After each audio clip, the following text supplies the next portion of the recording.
வணக்கம் and welcome back to Sukanya the journalist.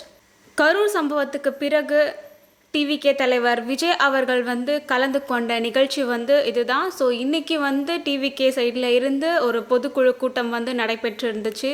மாமல்லபுரத்தில் இருக்கிற ஒரு ஹோட்டலில் நடத்தியிருந்தாங்க. ஸோ அதில் முக்கிய நிர்வாகிகளான புசி ஆனந்த், நிர்மல்குமார், அருண்ராஜ் மற்றும் விஜய் அவர்களோட தாயார் ஷோபா அவங்க எல்லாருமே கலந்து கொண்டு இருந்தாங்க.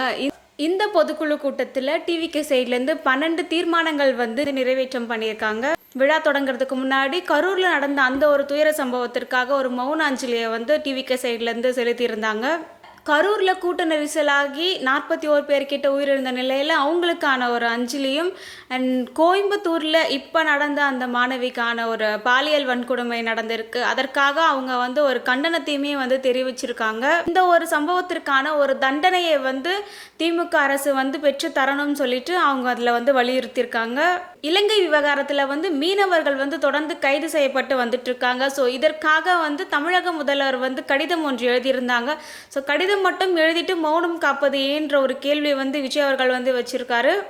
தமிழ்நாட்டில் 6 கோடி மக்களுக்கு மேலே வாக்காளர்கள் இருக்காங்க. இந்த ஒரு மாதத்தில் வாக்காளர் சீர்திருத்தம் எப்படி பண்ண முடியும்ன்ற ஒரு கேள்வியை அவர் கேட்டிருக்காரு. இந்த வாக்காளர் சீர்திருத்த பணிகளை நிறுத்துவதற்கான ஒரு கோரிக்கையுமே டிவிகே சைட்லேருந்து வச்சுருக்காங்க.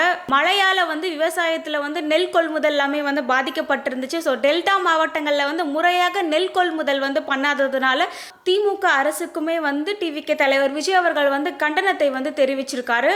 இனிமேல் ஏதாவது ஒரு ஈவெண்ட் ஆர் பொது நிகழ்ச்சிகள் இருக்கும் பொழுது அந்த ஒரு நிகழ்ச்சிகளுக்கு பொதுமக்களுக்கும் கட்சி தலைவர்களுக்குமே ஒரு பாரபட்சம் இல்லாத ஒரு பாதுகாப்புகளை வழங்க வேண்டும் சொல்லிட்டு அவர் கேட்டிருக்காரு. அண்ட் விஜய் அவர்கள் பங்கேற்கக்கூடிய அந்த ஒரு நிகழ்ச்சிகளுக்கும் அனுமதியும் தர வேண்டும் அண்ட் பாதுகாப்பும் தர வேண்டும் சொல்லிட்டு அவர் கேட்டிருக்காரு. அது மட்டும் இல்லாமல் விஜய் அவர்களுடைய பாதுகாப்பில் தமிழக அரசு அலட்சியம் காட்டுவதாகவும் அவர் கூறியிருக்காரு. ஸோ இது மாதிரியான 12 தீர்மானங்கள் நிறைவேற்றப்பட்டிருக்கு.